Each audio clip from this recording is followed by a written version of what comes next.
안녕하세요, 위드진입니다. 오늘은 민법상 임대차에 나오는 비용상환 청구권, 부속물 매수 청구권, 지상물 매수 청구권 세 가지 깔끔하게 비교해 드릴게요.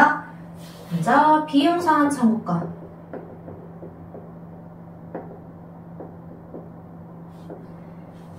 일단 먼저 요거는 임차인의 권리예요. 임차인의 권리. 임차인이 청구할 수 있는 권리인데 비용상환 청구권에는 두 가지가 있어요. 필요비와 유익비. 필요비 같은 경우에는 목적물의 보존에 필요한 예를 들어서 수선비.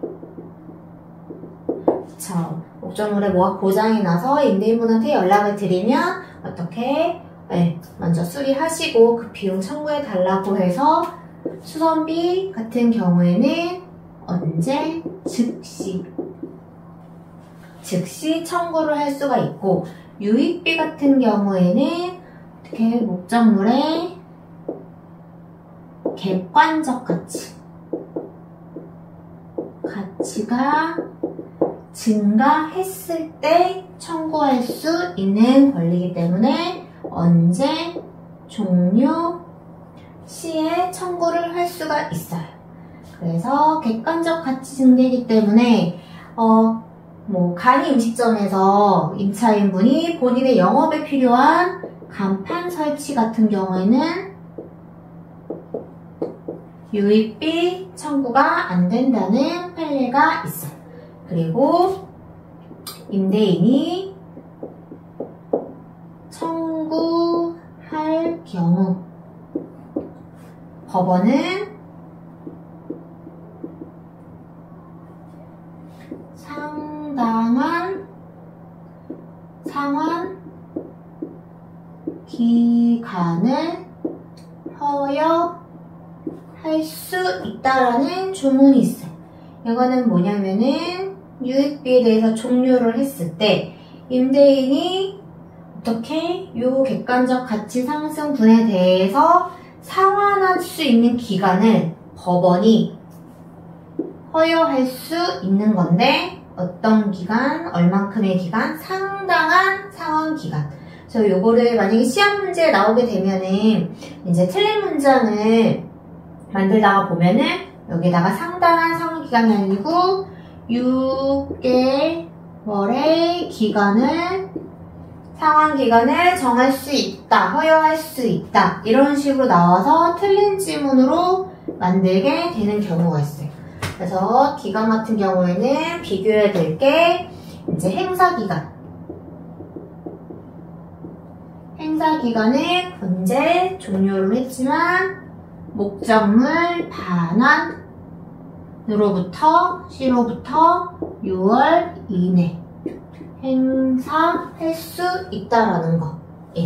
그래서 요 6월이랑 상당한 상환 기간이랑은 꼭 구별을 해서 이렇게 허용 기간이 6월 기간으로 나오면 틀린 지문이라는 거 체크를 하시면 되시고요. 그 다음에 비용 상환 청구권은 언제 발생이 되는 거예요? 계약으로부터 발생하는 거. 채권이기 때문에 청구의 상대방은 언제일까요? 종료했을 때 소유자일까요? 아니죠. 바로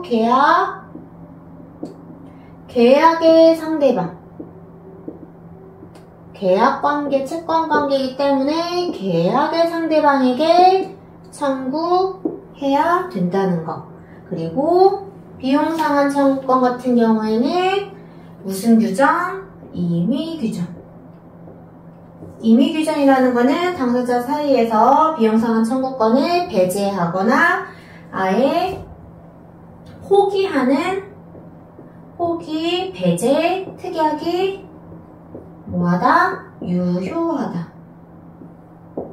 유효하다는 거. 요거는 이제 나오는 부속물 매수 청구권이랑 지상물 매수 청구권이랑 구별을 해야 돼요. 부속물 매수 청구권이랑 지상물은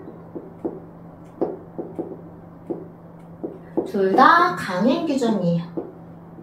그래서 임차인에게 불리한 혹이나 배제 규정이 강행 규정에 위반돼서 무효기 때문에 얘네랑 구별을 해야 되고, 그 다음에 또 구별을 해야 될 게 얘는 정말 이름 그대로 청구권이기 때문에 어떻게 상대방의 승낙을 요구를 하는데, 부속물 매수 청구권, 지상물 매수 청구권 같은 경우에는 말만 청구권이지 실질적으로는 형성권이에요. 그래서 상대방의 동의와 상관이 없이, 임대인의 동의와 상관이 없이 이거를 행사를 하게 되면은 바로 성립을 하고 효과가 발생하는 형성권이라는 거, 그거 구별을 일단 해놓으셔야 되세요. 부속물 매수 청구권에는 기본적으로 건물, 기타, 공작물, 임차인의 권리예요. 건물, 기타, 공작물의 임차인의 권리라는 거는 다시 말하면 토지 임차인은 청구할 수 있다, 없다? 없다. 요거 작년에도 기출로 나왔었죠. 그래서 건물, 기타, 공작물의 임차인의 권리라는 거고, 그 다음에 부속물이 뭔지 알아야 돼. 부속물. 부속물에 이제 반대되는 말이 바로 부합물이에요. 부합이라는 거는 건물의 일부분이 돼서 독립성을 상실한 거를 부합물이라고 하고, 부속물이라는 거는 이제 건물의 독립성을 가졌을 때 매수 청구권을 행사할 수 있다는 거예요. 그러면 일부분이 됐을 때는 부속물 매수 청구권을 행사를 못하면 그럼 어떻게 해요? 얘는 그냥 버리는 건가요? 아니죠. 얘는 이제 뭘로 들어가면 돼요? 비용상환 청구권. 비용상환 청구권에서 유익비 청구로 들어가면 돼요. 부합물일 때에는. 그렇다면 이제 부속물이 독립성이 있고 건물의 객관적, 얘도 마찬가지로 가치를 상승시켜야 되면 이제 부속물에 해당이 돼서 매수 청구를 할 수가 있어요. 근데 아무거나 다 여기다가 다 만들었다고 해서, 갖다 붙였다고 해서 다 매수하라고 하면은 임대인한테도 사실 또 불리할 수도 있겠죠. 그래서 첫 번째, 임대인의 동의를 받고서는 설치. 그 다음에 두 번째, 임대인으로부터 매수한 부속물. 이렇게 두 가지 경우에 부속물 매수 청구권이 인정이 되고, 그 다음에 전대차 관계에서도 전차인도 청구를 할 수가 있게 돼요. 그러면 전차인 같은 경우에는 첫 번째 무단 전대가 있고 적법한 전대가 있겠죠. 여기는 적법한 전대에서 가능하고, 그 다음에 두 번째 임대인의 동의 똑같아요. 네, 임대인 동의. 그러면 세 번째도 똑같이 임대인으로부터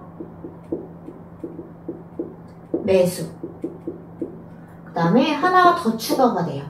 뭐냐면 전차인과 또 임차인 관계가 있기 때문에 임대인 동의를 받고 임차인으로부터 매수.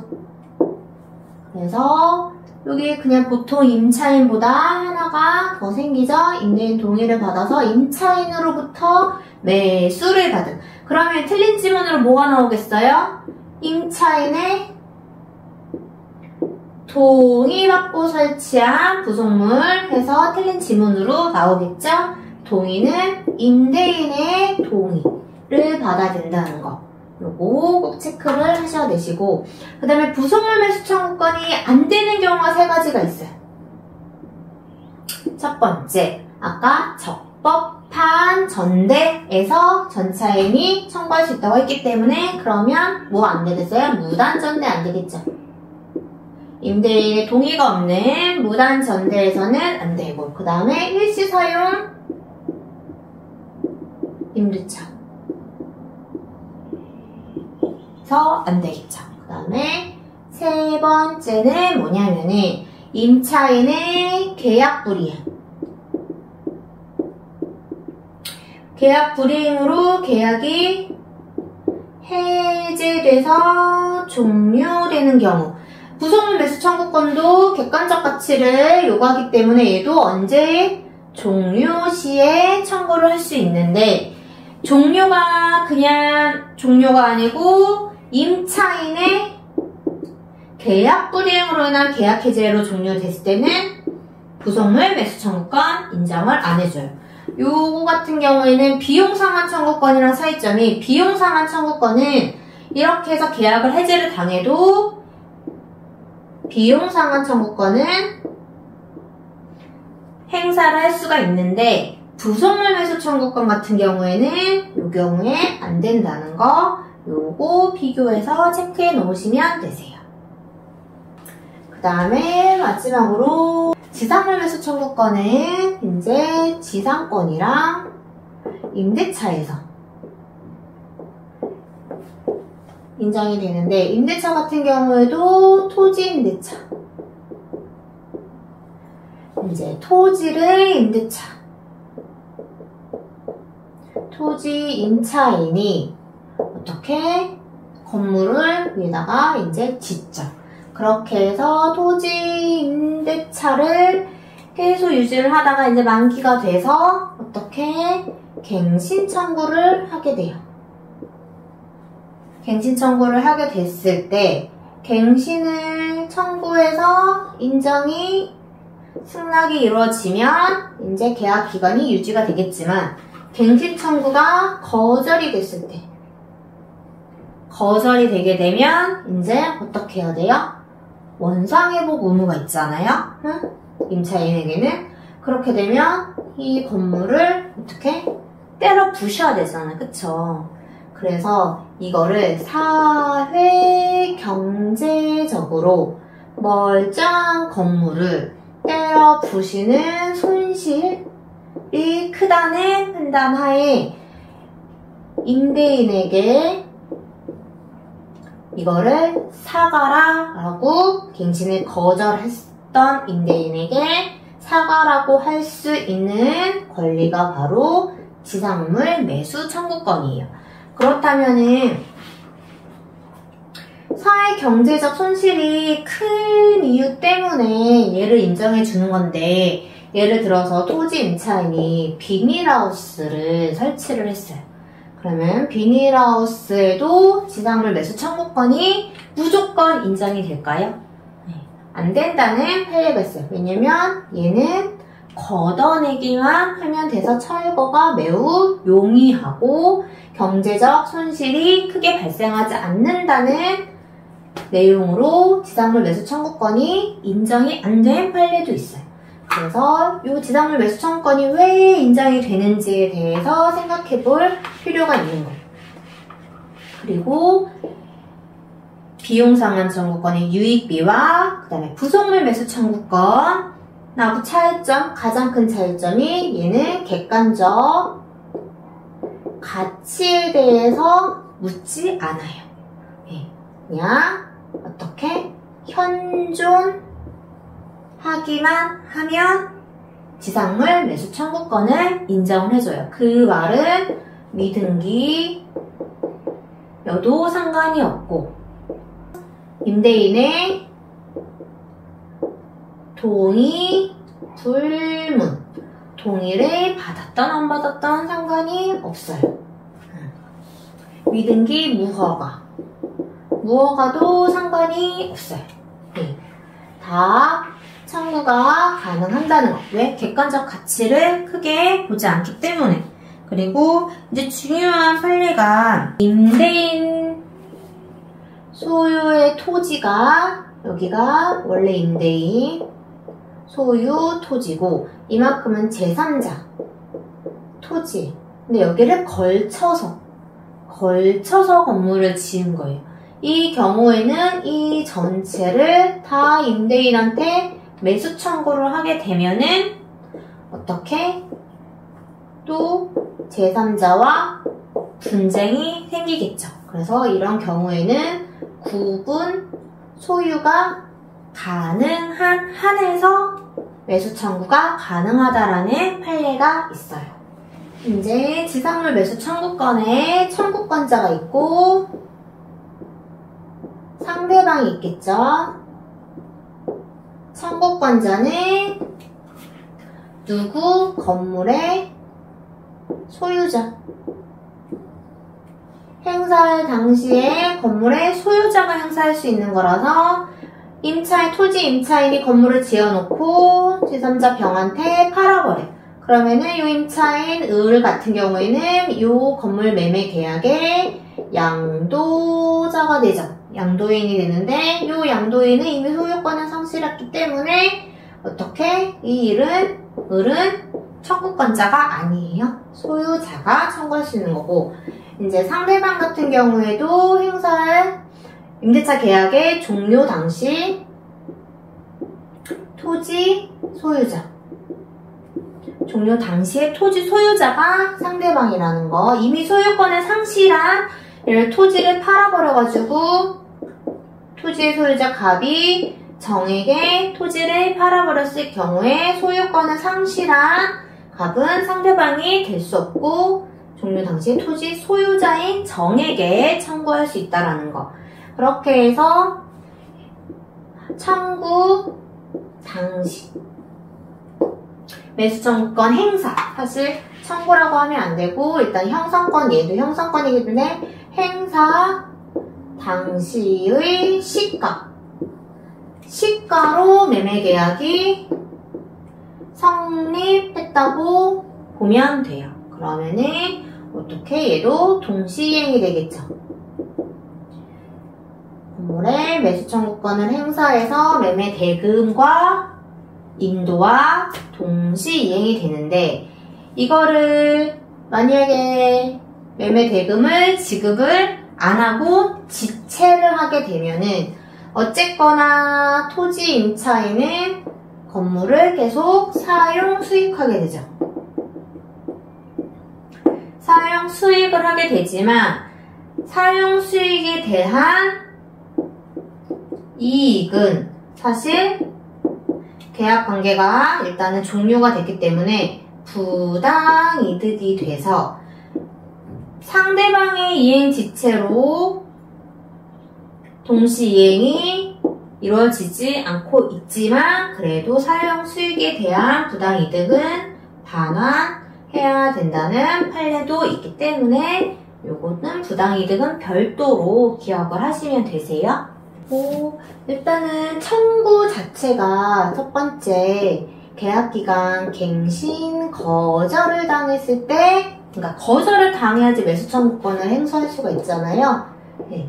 무턱대고 계약 기간 계속 유지하고 있는데 갑자기 사과를 하고 그런 권리가 아니기 때문에, 근데 이제 기간에 정함이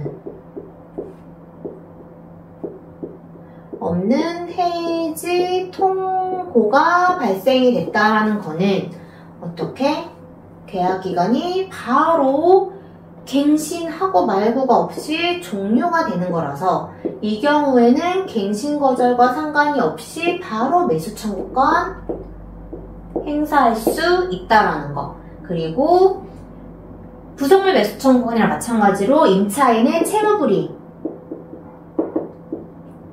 일단 채무불이행이 일어나서 계약 해지가 됐다라는 거는 계약 갱신 청구권 자체가 없다라는 거기 때문에 채무불이행으로 계약이 해지가 되면 지상물 매수 청구권도 없다라는 거. 그렇다면 채무불이행으로 계약이 종료가 됐을 때 인정되는 거는 유일하게 뭐겠어요? 비용 상환 청구권, 그거 하나 있겠죠? 그래서 얘도 강행 규정, 그 다음에 얘도 형성권. 이렇게 두 가지 기억하시면 될 것 같아요.